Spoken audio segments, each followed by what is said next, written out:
intro or anything? I will leave the intro up to you if that's okay.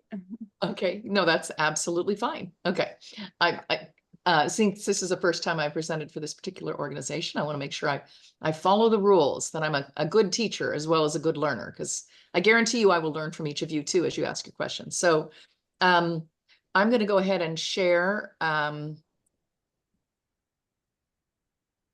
my slides. Dun, dun, dun, and get started. And can everybody see that? Yep. Okay. Yes. All right. I'm going to block part of what I'm seeing just because I want to be able to see you guys and the slides. So preserving space history by teaching STEM, which includes arts and communications and leadership. The leadership is often left out, but it's a very, very important part, not just of what we want to teach students, and we want to constantly be learning ourselves, but it's also a really, really important and unique thing about the Viking mission. And those of you who are familiar with missions and mission operations probably know that every mission is led differently depending on who its mission director is. So Viking was pretty unique in a lot of ways, and that would be one of them.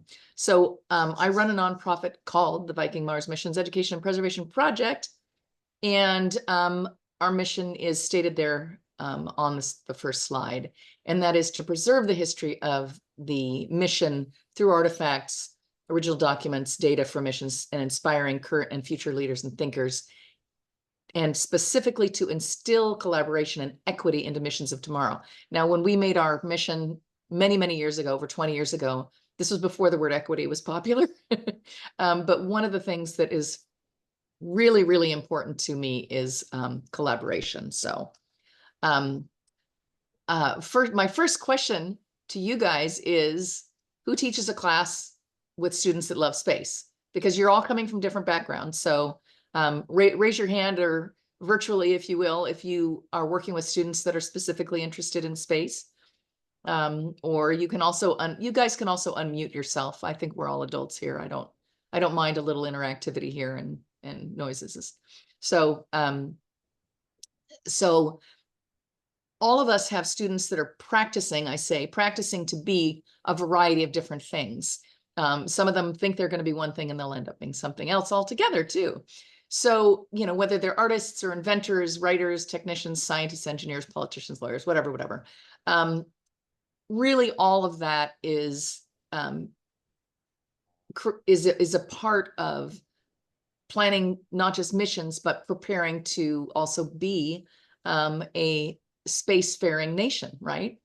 And ultimately, what I like to talk about is how all of these things are learned together when you do it in some certain ways that I'm going to be sharing with you, the way that we do this, because multidisciplinary is fun for everybody. And at the end of the day, with the students' careers, it can also help them to discover new careers, new minors and disciplines that they can add and integrate into their work. So that's really, really, really important.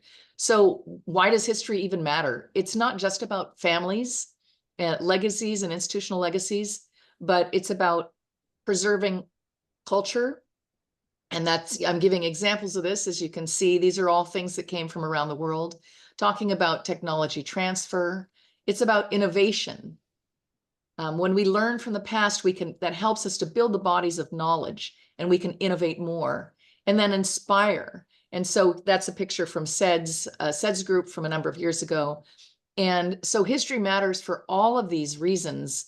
And the act of preserving history isn't just about the single topic that you're covering, but it's to make sure that you're reaching all these different touch points, so that the people that you're speaking to, whether they're adult students or K through 12 or even pre-K and kindergarten, can all really be inspired to continue learning, because learning is what we're doing. We're teaching people to enjoy learning. That's sort of my philosophy. So my goodness, we went to Mars in 1976. Okay, who knew that? I'd like everybody to raise your hand if you knew that we actually landed on the surface of Mars in 1976. So we've got one hand up. Anybody else know that we landed? Two hands up. Okay, we have two out of 5 folks that knew that we landed on 3 out of 5 folks that knew that we landed in 1976. That's actually pretty good. So it's really remarkable to think that we call Viking the Apollo of Mars, that at least 70% of our population doesn't even know that we landed on Mars in 1976. And yet all those people know that we went to the moon, right? So clearly there's something amiss, we'll say, okay? And so, our job is to really talk about that. And through the actual mission documents and the stories of the mission, so you talked about storytelling, all of these things that you're going to see in the background throughout this whole presentation are all original documents from the mission itself, okay? So I teach using the actual concrete mission documents. All of these are original documents. So this started even earlier than 1976. And this is where we start talking about collaboration and space missions. In the 1950s, COSPAR was a group of people from all around the world, scientists that came together in Germany and were talking about space exploration. And this is before we had done any of it. And it was that collaboration of scientists that set that the concrete pathways began from there to figure out what we're going to do next. And every nation that participated began doing research in their own right. So this started out as a global movement, and my belief is that it should continue to be, but we have unfortunately siloed ourselves, and now we're beginning to kind of do some more collaborative, we're doing more collaborative work, but it started out collaborative and needs to stay that way. And that's one of the really important things that we talk about. So Viking itself was originally the Voyager mission. It was on a completely different rocket, a massive Saturn, and it had 2 days of science. That wasn't really feasible, but it got the budget put in place and reserved the budget, and was then later reinstated as the Viking mission with 90 days of science and a lot more investigations. And specifically, the investigations that Viking had was biology, chemistry, physical properties, meteorology / atmospheric sciences, seismology, radio science, imaging, and engineering. So the engineering, imaging, and radio science are often not thought of as sciences by the general public, but they really are. And I'll share some things a little bit later on that we learned through those sciences. We also wanted to do the one that everybody heard about was searching for life on Mars, right? That was the thing that was talked about most in the press, unfortunately, and was part of why Viking doesn't have a very, why Viking's history was interrupted, was because the journalists didn't talk about all these other scientists, science investigations, and the things that we learned. So what do you know about Viking? There's a whole lot to know, but I just threw up a couple of kind of fun and interesting things. Viking was actually the first mission that had a female science investigator. So back in 1976, we had a woman, Dr. Patricia Ann Stratt, working as a co-investigator on equal footing with Dr. Gil Levin on the labeled release instrument, which was one of the 3 biology instruments. We also invented the parachute that is used for all subsequent missions, and that's the disc gap band parachute. Again, I'm not going to drill into the nitty-gritty details, but those are some fun points. Anybody in the group know anything else about Viking very quickly before I move on? Any little tidbit that you want to share that you'd learned about Viking for the 3 of you that knew we landed on Mars in 76? Okay. I actually introduce it through my storytelling of deep space exploration, because I actually show the Viking mission patch, and then speak to the symbol for male that represents the planet Mars. Excellent.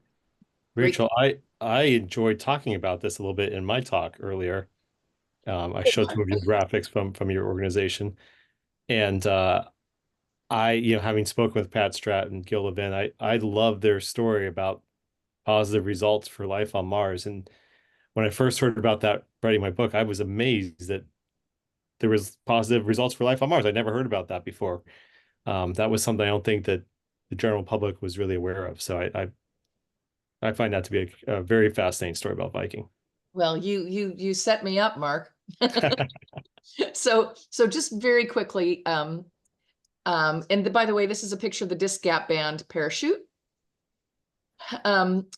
The precedents from Viking were much greater than what I've listed here very superficially, but it was the first successful landing on the surface. It lived for 6.5 years, well, more than 6 years actually, from a 90-day primary mission. They sent the first image from Mars surface.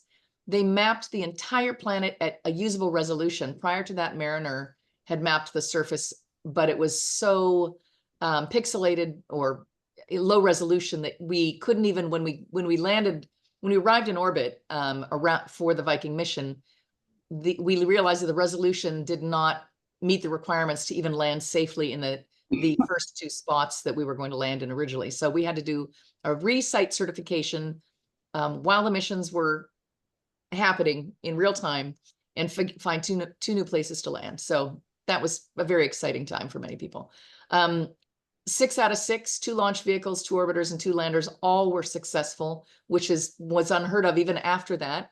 Amazing engineering work from the teams. And then as far as the science, there was many things that were identified, and Mark touched on one of them, and that was that the labeled release instrument actually did bring back what was defined as positive results. So the way that the investigation was designed, the results that they met, they actually met all the requirements for a positive result of biologic organics. Now that has been debated ever since then, but that's an entire another class. So I'm going to share some other precedents.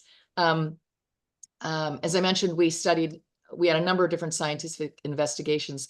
Viking was also the first mission to detect possible water ice. So a lot of other missions subsequent to that have said we were the first to find water ice, and not so. We detected water ice from the orbiters and on the foot pads in the form of frost, which was really interesting and not well known.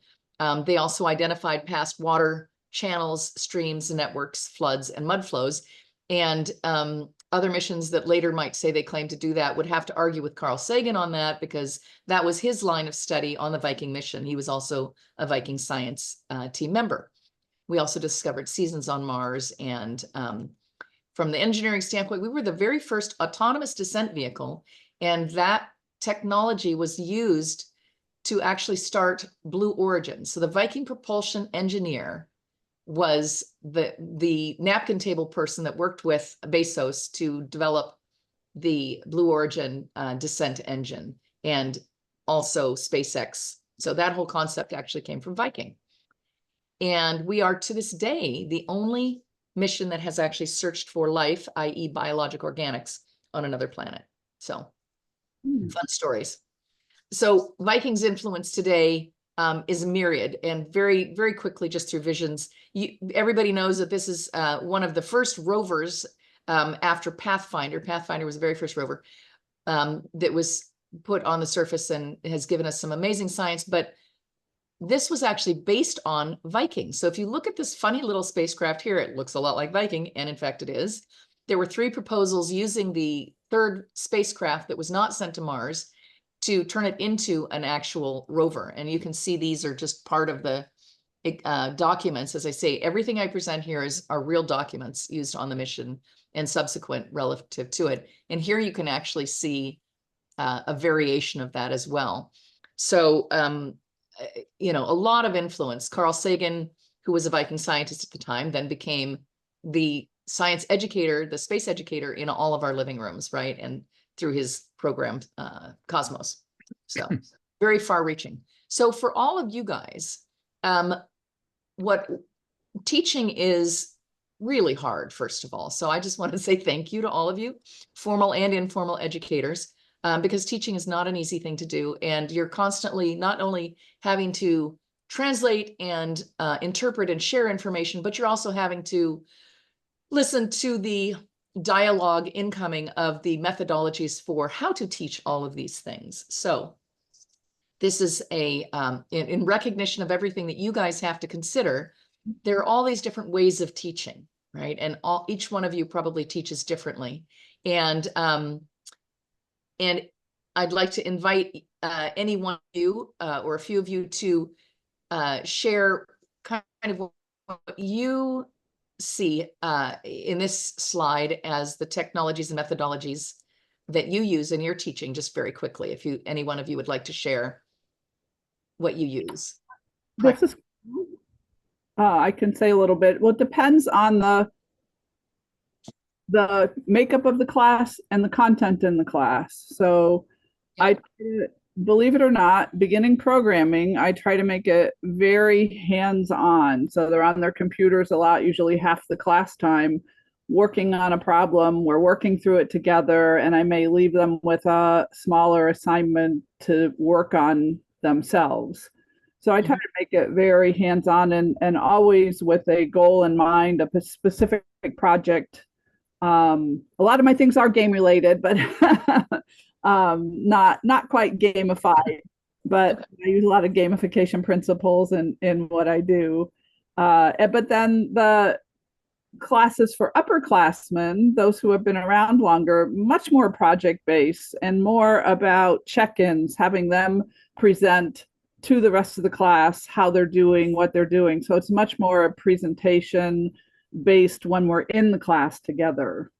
So great. Anybody else want to share quickly before we move on to the next slide? My particular approach, it really involves putting a physical mission patch into the hands of students. So it's very much focused on the kinesthetic and the visual, and essentially starting off with just the skills of observation. Look at what you're looking at. Admire the artistry. Embroidered patches actually is based on engineering and technology just to produce it. So the ability of being able to hold it in your hand is a transformative experience because it becomes now physical, and also can trigger, an emotional response, as well as being able to play with the light, the reflection and luster of the embroidery. But then it really kind of focuses down as what are you seeing, and what are the details that is coming, that you're observing, that leads into developing guiding questions or investigating, elements within the design that connects the student to STEM, creates that bridge. So it really starts off with the tactile kinesthetic experience. And that has been, I donate patches to educators around the world. And what I've learned, because I started off with learning from educators by having a conversation about what if we put patches into the hands of students? What do you think? How do you think that was going to affect students' curiosity, and what kind of long-lasting influence do we think that's going to have?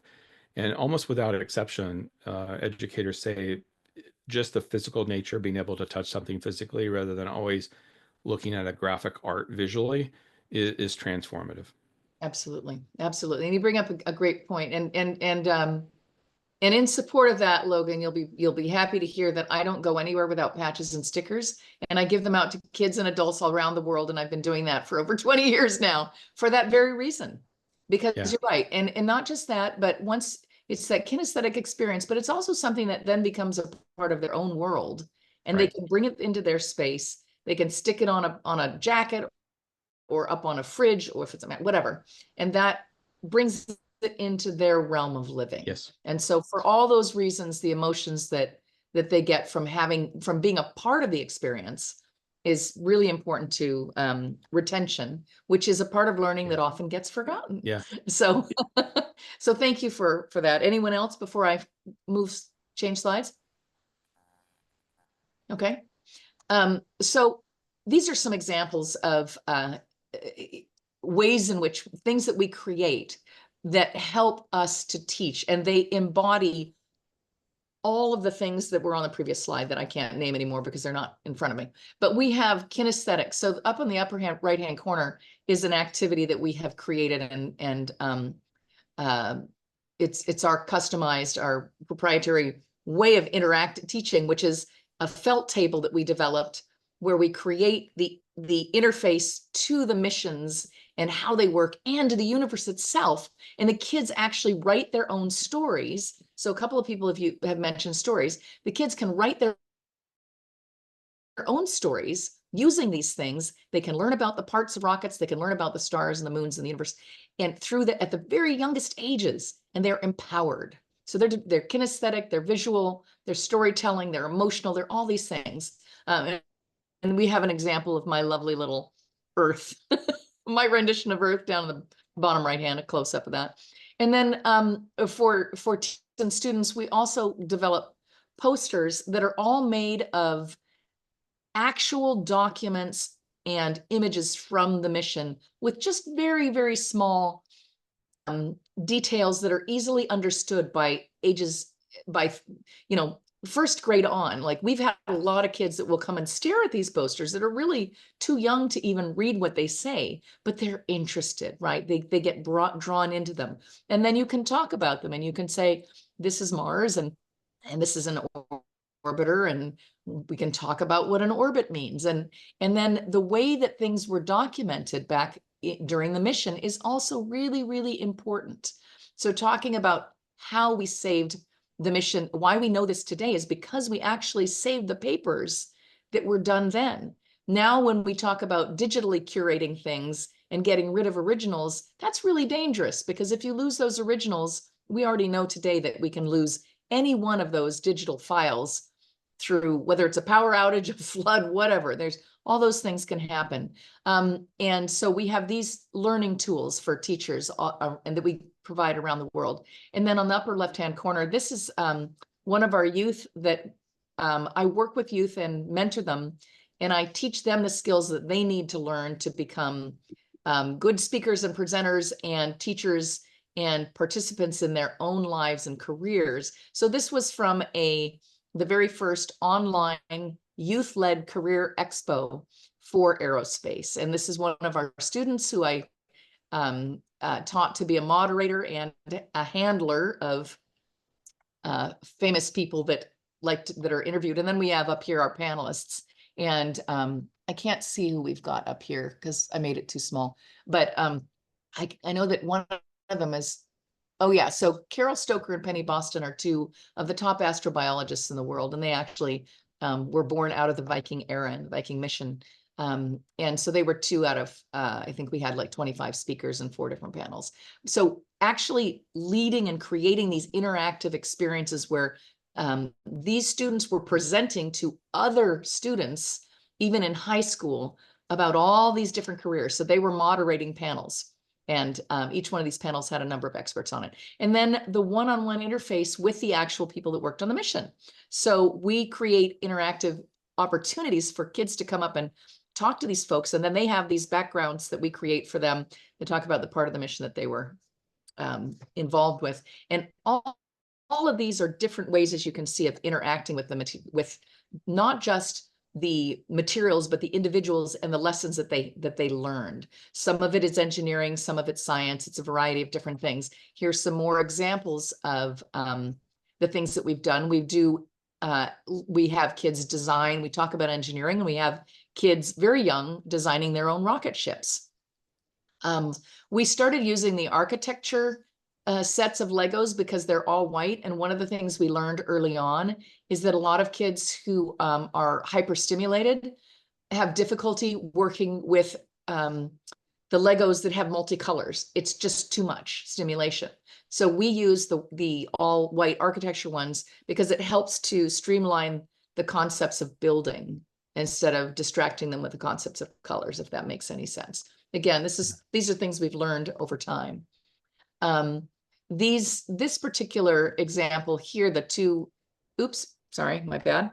The two on the left corner here with the drawing, the paper and where she's drawing, these are from a curriculum that we call the Build a Planet. And I'll get into that a little bit later, but we have kids draw pictures of things when we pose a question, and this is an inquiry-based learning. Nothing that they say and none of their ideas is wrong. It's all inquiry-based, and they get to lead this themselves based on a series of questions. And it gets very, very deep. We end up talking about politics and culture and agriculture, and all kinds of things. But this is our Build a Planet curriculum we've developed. And then we have big maker events where these kids are actually building a spacecraft out of all scrap material. So I'm going to, down in the lower left-hand corner, you can see that as well. The kids are choosing from the scrap material, then they'll take that over to the spacecraft. And in this upper right-hand corner here, I'm going to play a brief video. Hopefully you guys can hear it. So let me see if I can make this play. Oh, I might not. Okay, here we go. Can you guys see the video? No. Okay, so let me very quickly share. I'm going to do, I want you guys to see this because this is important, and I'm going to go ahead and play that. Can you see it now? Can you see that video? Yes. Okay. So this is an example of one of our maker events. So these kids, we give them diagrams of the spacecraft and scrap material, and we talk about engineering, and then we teach them why different ways that things can fit together to enable degrees of freedom in engineering. And then they build the spacecraft out of all these scrap materials. And depending on the age, we use duct tape and glue guns, or some of them, when we have older kids, we actually use power tools. And so they can, it really runs the gamut. And we give them a lot of these documents here from the mission so that they can actually learn how to build these in as high fidelity as they would like to build them in. So again, we've got just a little bit of some examples here of kids doing their work. I'll just skip through this a little bit. Okay, where would you like to build it?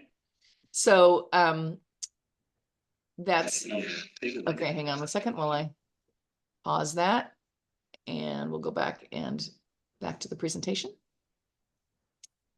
Okay. So any questions from regarding those couple of things that we've talked about? So I'm familiar with OMSI out of Portland. Is that a program that This that is they're our program. It's not their program. It's your program. Okay. It's It is specifically ours. Yeah. Yeah. But, how has there been any kind of a follow-up or kind of assessment as to like kind of what are some of the Yeah. key takeaways? Yeah. So we've actually done these all over the world. And we have a series of we have questionnaires that people choose to respond to. Not everybody does. I actually have some interviews with some of the students who led it, as well as some of the people that participated in it on our YouTube channel that actually talks about some of those findings. Yeah. But in a nutshell, the kinesthetic aspect of it, where they're doing the trial and error and putting pieces together, they really learn a lot about the materials. So we talk about material science. They learn about engineering and how things work together, because we try to make as many of the parts move as possible. Yeah. And then we also talk about the science. So if somebody's working on the cameras or the biology instrument, whatever, I go around and I actually fill in that part of the science while I have my engineering students and educating students that are undergraduates. They're our volunteers, and they talk about, they sort of lead each little tiny pod that's designing a different part of the spacecraft. And then I talk about the science behind it. And one of the fascinating things that I've gotten from every single one that I've done, and literally in all parts of the world, is a parent who's come up to me, because they're all ages. Parents at each event have come up to me and said, wow, I didn't expect my child to be so engaged. And I just thought, well, gosh, why not? And every time they said, well, my child is severely autistic and they don't interact with people. And so that was really, really interesting to find out that each one of these has become really an excellent conduit for not just learning the material, but for actually creating a safe place and method for people to work side by side with each other, which is their form of interaction. And it's been really, really phenomenal. We've learned a lot from the families that come to these events with us as well. So, I've had similar experiences where, students are actually having a personal experience and they're experiencing it in their own way. And if that is, if you can only just be a facilitator and guide that student to kind of like take that experience and now start to apply, or guide them towards something and allow them to kind of navigate that path in their own way.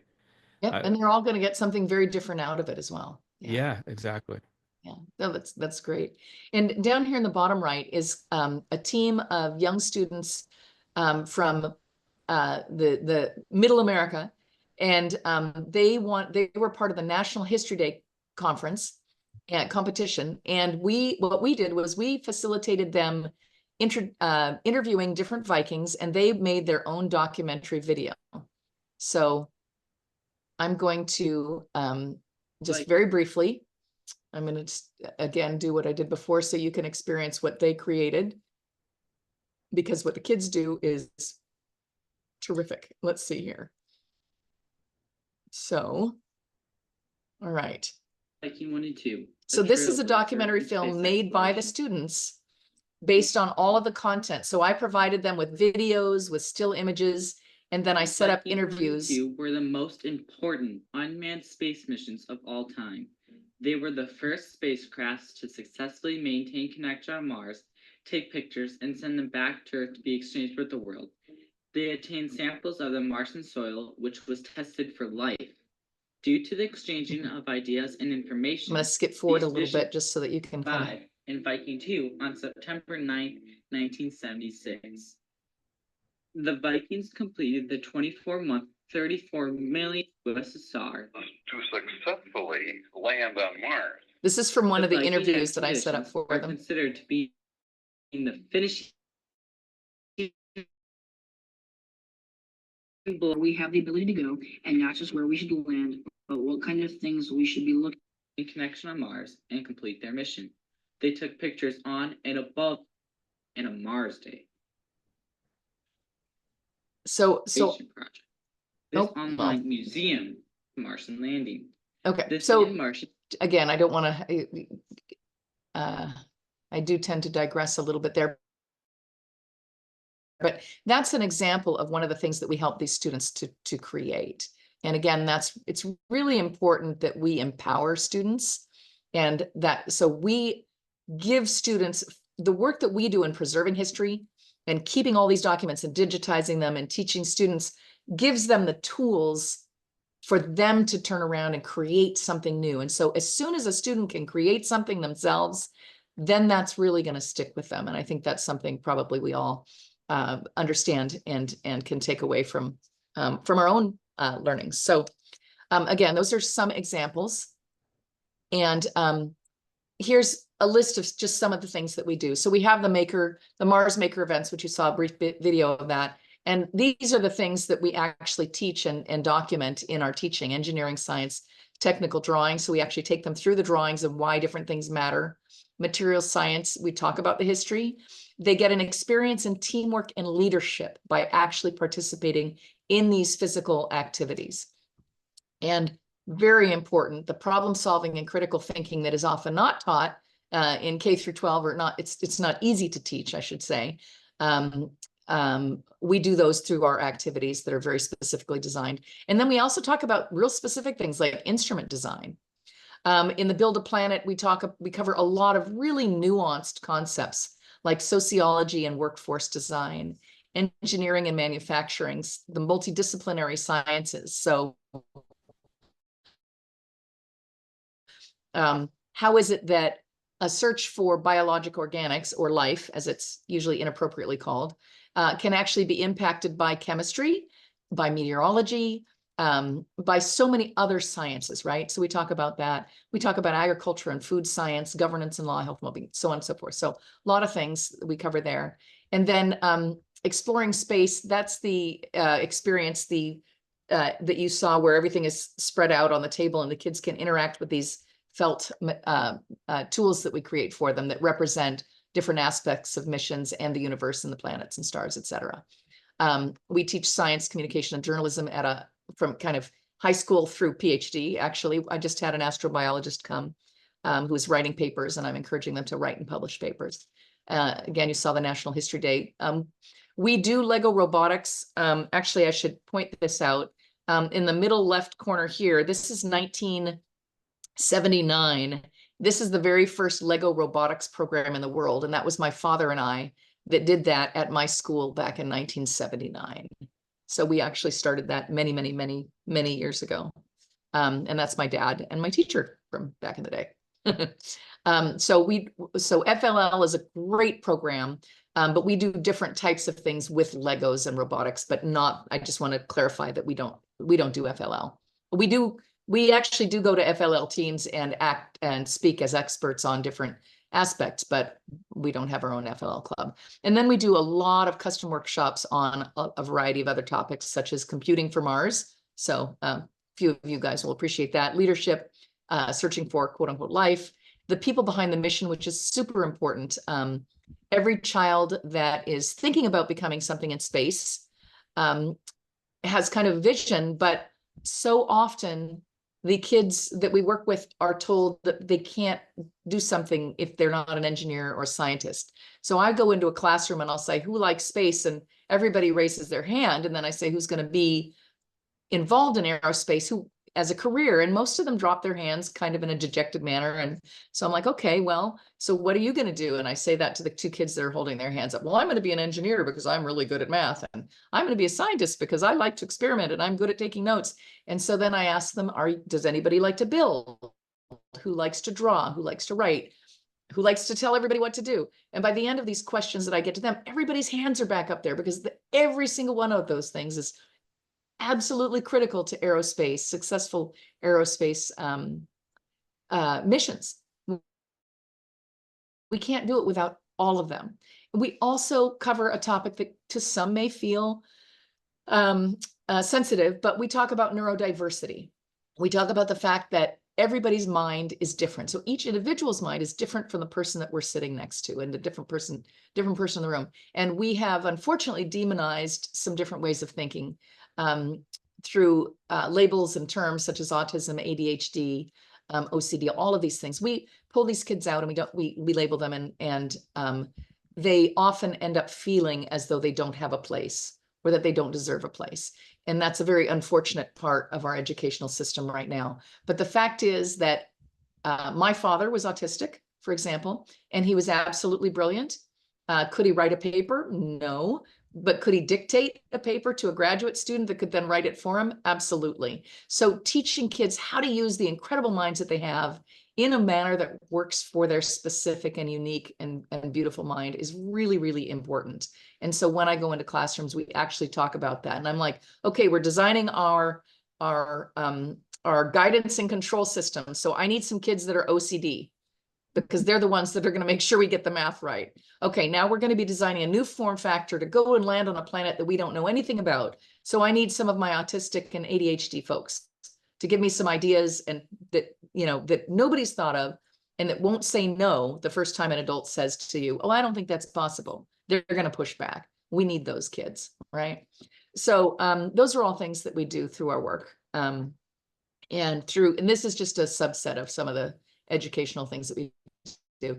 And sort of as an example, you can see from our historic documents. So as we're preserving all of these documents from the mission, we actually talk about things like CAD. So we say, okay, back in the day, we would do these drawings with vellum and pens and cameras that would enlarge and shrink images that we drew with our hands. And now what you do is CAD. And so we set up programs where kids can actually take these documents themselves and recreate them using CAD and other tools, 3D tools, 3D rendering tools that are available now. So we can do the compare and contrast, which teaches the history of it, but then we also can allow them to build things in the tools that they're used to today.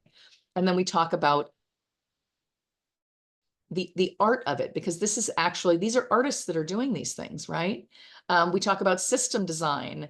So why is it that we put the cameras in these spots and that we put the surface sampler, which I can't tell where it is on here, in over here. And so we talk about configuration and that kind of design and systems thinking. And then they learn new words, right? So vocabulary, I think that we've been hit pretty hard at least in the US, in terms of students not wanting to read as much. And so from the studies that have been done, the vocabularies are significantly smaller now than they were even 20 years ago, which is incredibly unfortunate. But by using these historic documents, we're reintroducing words that have kind of fallen out of our language, right? We talk about analog missions. Well, here we're talking about analog electronics compartment, right? So again, new words. And then we talk about the science instruments. This is actually the X-ray fluorescent system right here, right? So those are just some examples of how we do that. And then we talk about the mission operations. We talk about how things change over time. Originally, we were going to be launching in 1973, and we couldn't do that. That was not a failure. What that was an opportunity to build a more robust mission and to ensure that we had more funding, right? So things change. We need to teach our students how to pivot and how to reassess and not to give up, so to persevere. And we do that through talking about all of the challenges of the Viking mission. The Viking mission was the only mission that was set up to be a badgeless mission, which meant that all the people from the competing institutes, so NASA Langley was competing against JPL to get the project office. And believe me, they were competing. There's a lot of politics behind that. But when the mission assignment was given to Langley, we want to make all those egos go away. So Jim Martin suggested or mandated that it would be a badgeless mission, and nobody knew where each other worked. So everybody was Viking mission and not from the school that they were at, the University of Washington, Cornell, all the schools that are competing also, right? Which NASA center they were from, which OEM they were from, whether it was Martin Marietta or Lytton or Honeywell, any of this. They didn't talk about it. They talked about the Viking mission, right? That was very, very unique. So all of these things, this is a little bit about this, actually a little bit about the story, how we became, myself and my father did what we did. This is Carl Sagan here. Some of you may recognize, and this is Jerry Soffen, who is one of my favorite people. He is the chief scientist for Viking. And that's that on the left-hand corner, that little blonde kid is me. This is Cape Canaveral before we launched Viking. This is at the Viking launch. Image than you. Were you sharing the screen? Can you see the image with all the pictures on it? Guys, I could see it before, and I just want to point out one thing. Zoom has changed something, and there are two tabs on the top. So if everybody sees the visual and you don't, check the top. There are like two tabs. One is meeting that has speakers only, and one has RachelTillman screen. And on that one, you should see the screen. Can everybody see the screen? Now I can, yeah. Okay, yeah, the screen is much more interesting than me. I highly recommend you look at the screen. Okay, can everybody see that now? Okay, so the top left-hand is Carl Sagan and everybody and myself. And then what happened is I became very interested in my father's work, and my father had the opportunity, well, the idea to build an interactive exhibit in 1982 at the Smithsonian Air and Space Museum. So I helped my father to build this exhibit back in 1982, and it had live data coming from Viking on Mars to this exhibit at the Smithsonian Air and Space Museum. That was the first in the world. Nothing happened like that well into the 2000s, right? We had after that, I think the first mission that was broadcast live after that was Curiosity. Okay, that was over 30 years later. From there, we purchased the Viking lander spacecraft, and that's what you're seeing in the third picture over. And so I own the spacecraft itself, and we put it on our school property and taught kids about the Viking missions, robotics, etc. That's just me, cutting the ribbon. And then we moved the spacecraft from my school to the University of Washington, where it was used again as a teaching tool. And then we have the bottom stacked images are my Viking lander at the Museum of Flight. And again, on the bottom right-hand corner, we have another maker event that we did using the Viking mission as a model. So I'd like to show you just a couple of videos. What we do is we also do we do interviews with the people that worked on the mission. So I'd like to share those with you, if I may. It's time for the main event. Okay. Wayfair's Black Friday Savings Spectacular. I'm going to get rid of this ad. Right now, get up to 80% off furniture and cookware. Holiday decor and more at Wayfair's lowest prices of the year. Okay. Can you see the video now? Yes. Where is Jack Harris? Watching separations occurred. Okay. Lost all the data. What in the world happened? Lost all the data. So now here you have a lander that is heading toward Mars and an orbiter that can't communicate with the Earth. Can everybody hear Jack as well? And it's able to communicate with the lander because the lander is sending in the antennas a broad enough band that we can pick it up from there. Just can't transmit it back because it had knocked, the orbiter had changed its attitude. We didn't know where. Okay, guys, and I just happened to have the watch at the time. So everybody comes in and then we get all the team together and someone says, you know, this is just like the simulation we had where we knocked it off due to some spring problems with the lander. And as the lander separated, it put a torque on the orbiter and it moved it. So we had completely developed the protocol for that. And it involved rolling the orbiter, calling up the deep space net stations, finding out when their signal peaked. I'm sorry to cut Jack off there because you can see this on our YouTube channel later. But again, this is an example of why why it is critically important that the work we're doing in preserving these oral history interviews is essential. This knowledge and experience is only in their heads. It just simply doesn't exist anywhere else. So that's part of why we do what we do there. I'm going to share just a couple of other quick videos. So bear with me a second while I close that. While you were doing that, Rachel. Yeah. So I had to go on mute and go off camera because I got a call from my friend Fred Hayes. Oh yeah, Fred. So about a completely different topic, but I shared with him the fact that I was currently in your session, and so I have a story to share with you that he shared with me about one of the chief engineers who worked on Viking. Okay. Well, I'd love to hear that briefly, and then I would love to hear it in greater detail. It's not a long story. Mm-hmm. Yeah. Essentially, Fred worked for Grumman, back in the early 70s and late 60s. And he worked with a man, and right now he can't recall the name. He worked with a man who actually purposely left Grumman to go work for NASA at Langley to work on Viking. He was a chief engineer. And, as soon as he's going to follow up with me and give me his name.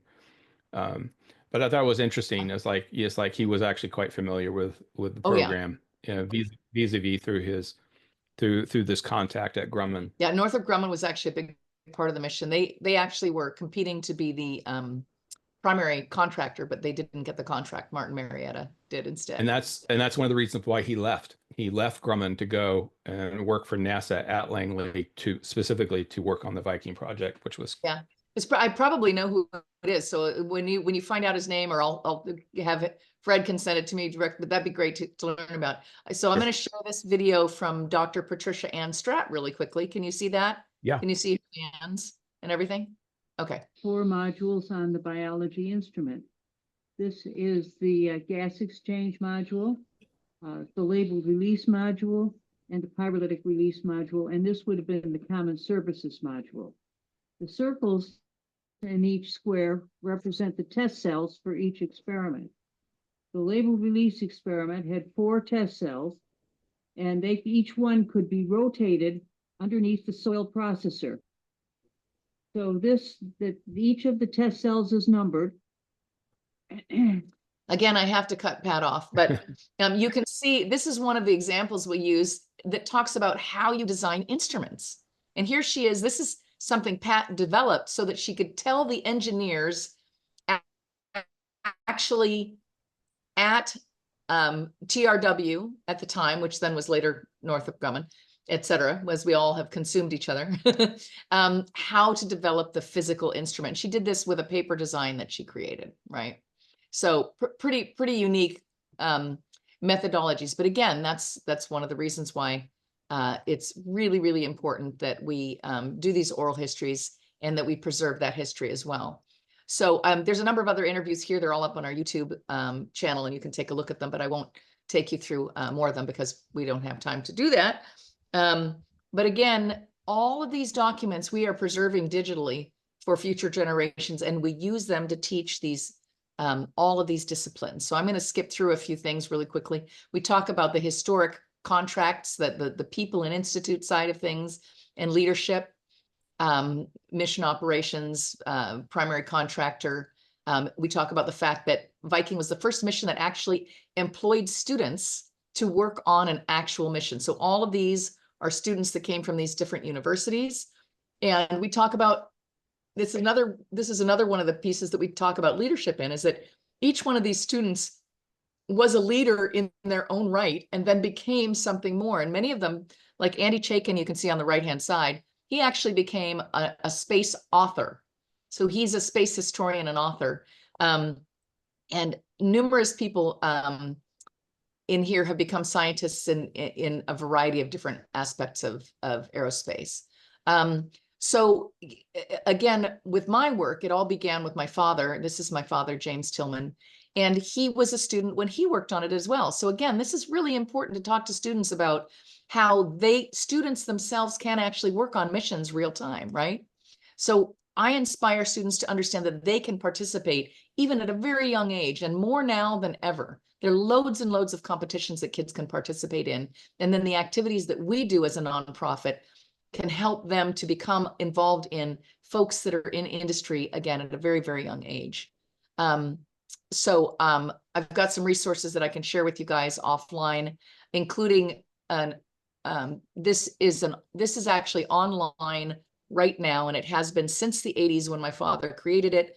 You can actually compare the meteorology on Mars from the Viking mission to meteorology all across the country and in British Columbia through a program my father put together back in the 80s. It's real weather instruments in different parts of the country.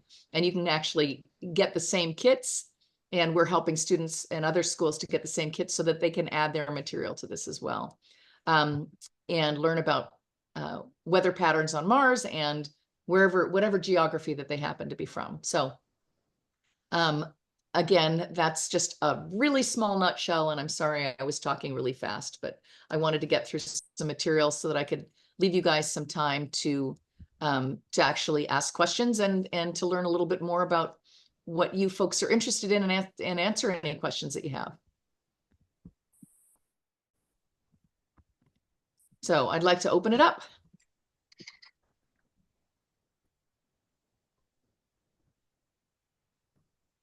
And folks can volunteer, or I can call on some of you too, because I like to call on students. Don't be shy.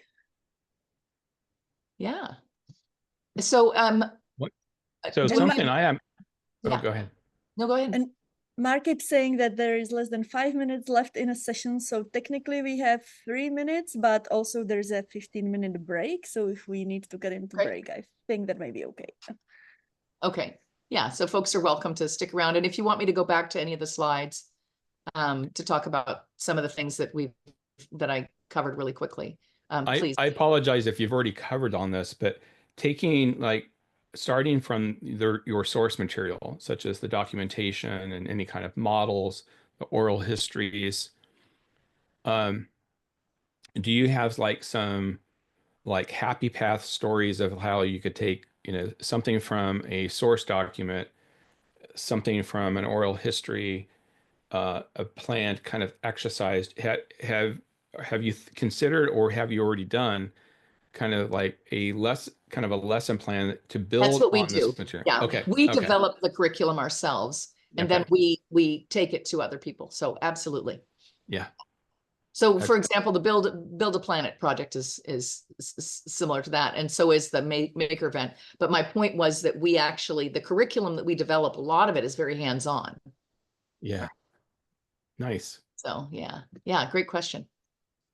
Anyone else? We had a new person join us, Michael. What do you teach, and what grades and disciplines? Actually, I'm in industry.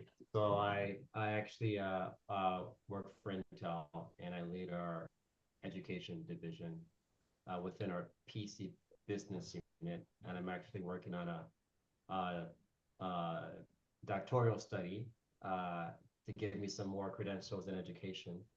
And my study is focused on how do we use space economy as a driver or facilitator for STEM education, and how can companies like Intel participate to get more kids, more students enamored with the space economy. So I've spoken with a few folks, including Mark, to get those insights to inform strategy for edtech companies like Intel. I joined your session a little bit late here, so I apologize for that, Rachel. But yeah, just a little bit of background about me. I guess maybe just a general question I have, and if it's not germane for this conversation, let me know. But curious about the idea that space education should be more multidisciplinary as opposed to STEM or STEAM related, because the moment that some students hear STEM, they think, okay, that's not for me because science, it's math, and I'm not into that. But as we all know, to participate in space or space fields, you don't have to naturally have a dexterity for those domains. You can go into law, you can go into marketing, you can go into finance and still be involved in the space economy. So what are your thoughts about how perhaps space should be more non-disciplinary, more of a horizontal that cuts across different areas, not just STEM? That's a great question. It's not, to me, it's not either or. So we do both. And then so I pulled back to this screen. I'm not sure if you were here for this particular slide, but it really covers exactly what you're talking about. So we cover a variety of different topics using different means. So rather than having it be horizontal or vertical, rather than it being engineering and not arts, or even just arts and engineering, but not space law, we actually talk about it in terms of systems. So if you're going to be landing on Mars and building a habitat on Mars, you need to set up, and this is part of what our Build a Planet covers. So we talk to them about how they're going to have to set up, well, if you like to make, we use the hamburger, I call it the hamburger model. That was what I invented. The hamburger model is what food do you want to eat on Mars? And everybody's like, a hamburger or a pizza, whatever. Those are the two that come up the most. So I'm like, okay, you got a hamburger. So that means what is a hamburger made of? Well, it's made up of lettuce, and it's made up of beef, and it's made up of cheese and all these things. I'm like, well, what's cheese? What's bread? And then you break it down. So we're teaching them the process. We're teaching them critical thinking. We're teaching them regressive, studies, like what is bread made out of. But then then we think about, okay, so you like hamburgers, we want all these things. We've talked about whether they grow their own meat, do meat substitutes, whatever. And we're like, okay, who's going to make these hamburgers for you? Because they're like, are you going to make your hamburgers for yourself all day long? They're like, no, I don't want to make my own food. I want somebody else to make it. Like, okay, so we need a system of governance. So who's going to make your hamburgers? How are you going to pay them? Robots. Set the laws, right? So we talk about all of those things in this curriculum that we've developed called Build a Planet. We talk about all of it. So we talk about it individually, and then we talk about it, the multidisciplinary nature of it, and that we drill down into those little tiny layers of it. So if you think about it like an umbrella, so biology isn't the search for life. Biology is the search for life and a million other things. But if you drill down into that subject, it can become more and more granular, and we talk about those things, but we do it in a really organic manner. and it changes every time I teach the class. It's actually a little bit different because the students are different, right? And so it's a great question, but it definitely does not have to be either or. And it's important, in fact, that it is not either or. And if and we can talk offline more also about Intel and education and space economy, because I'm ex-Intel, so I can share some things that might be valuable to you. I love that. All right, great. Yeah, Thank so you. happy to do that. And you've got my contact information there. Any other questions or thoughts about what might be helpful to you as teachers in some of the challenges that you might have in the various student groups that you work with? I know that a lot of you are informal teachers and educators as well.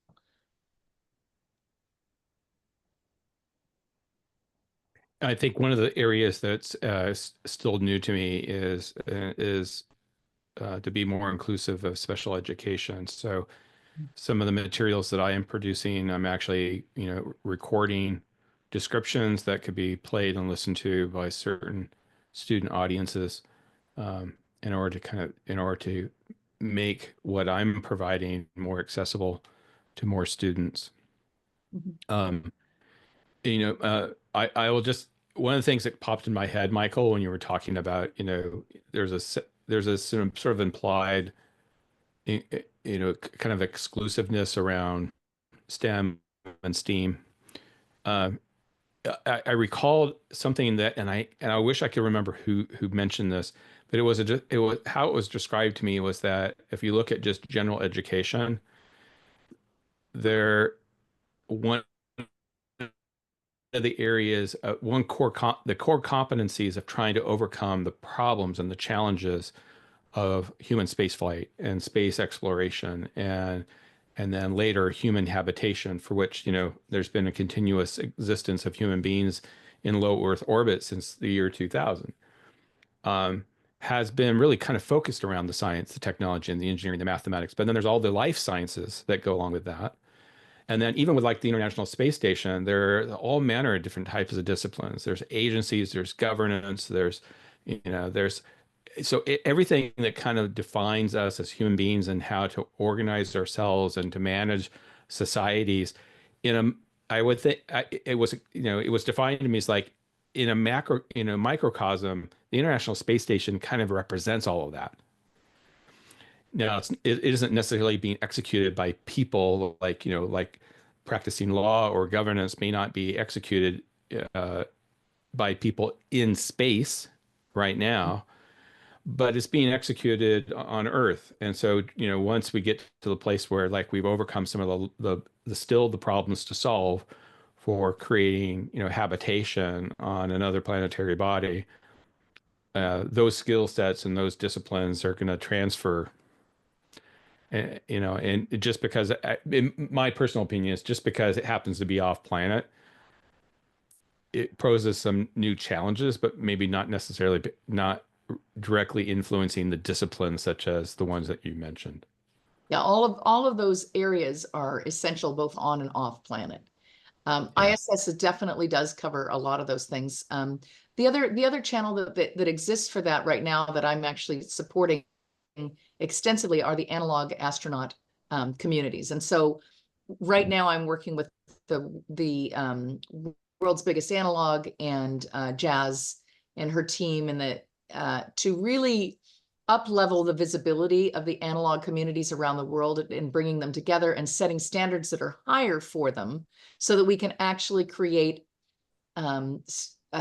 global systems and communication between the analogs so that as lessons are learned with each one of the missions that these analog communities are learning, they can be shared across the globe. That's something that's really, really important. And in the work that we do in terms of preserving the history of the Viking mission, we actually talk about things like, well, what is the atmosphere like on Mars? Because Viking has the greatest baseline of data on Mars atmospheric sciences than anyone. So how is that important data getting to these analog missions that are actually trying to plan for visiting Mars? Well, you got to come to the experts, the Viking experts, to talk about that. And by doing so, you're learning not just the science, but you're also preserving the history of the mission. And so those things can really happen simultaneously. And then to Michael's point, you can help build the economy for that, which is, well, gee, right now we're having a conversation in the public about whether meteorology should be privatized, right? That's a conversation that talks about society and science, and what are some of the impacts that can happen if we privatize meteorological data instead of making it available through governments. Well, that means that potentially, you know, people in at-risk areas won't be notified if they don't happen to subscribe and pay money to the people that own the data. There's a lot of danger in that. So all of these things are intertwined.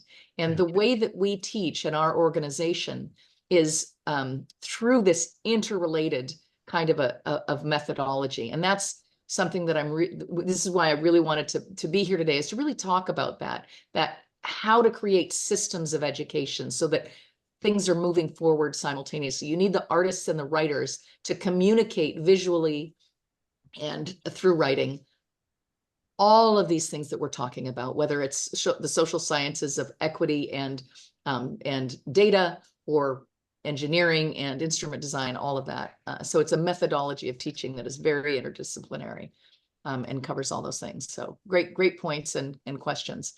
Any other questions from anyone? Rachel, not really a question, but I am moderating a session in another room in 5 minutes, so I will need to hop off and like close the recording. I believe there is no session in here, so if you guys want to keep discussing, you can totally stay here and keep discussing.